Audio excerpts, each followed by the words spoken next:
Alam niyo yung dialysis? Yung dapat ang kidneys, ang hihigop ng tubig, ilalabas sa ihi, hindi na kaya ng kidneys mo. Yung hemodialysis machine, yung makina, yun ang kukuha ng tubig sa katawan mo, isa, dalawa, tatlo, 4 na litro, 3 times a week, babawasan ng creatinine at uric acid. Kaya lang after 2 days, babalik ka uli doon, lilinisin uli ng makina ang katawan mo. Kapag inabuso mo yung kidneys. Ang Sambacure Plus ay nakakatulong palakasin ang kidneys.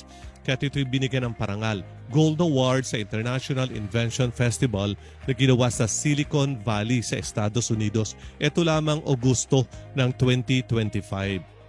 Kaya't pag-uwi natin, tayo binigyan din ng parangal ng Department of Science and Technology. Ano ba ang karamdaman mo? Gusto mo ba makalaya sa iyong karamdaman? Ang Kaibigan sa Kalusugan ay nakakatulong sa napakarami nating kababayan.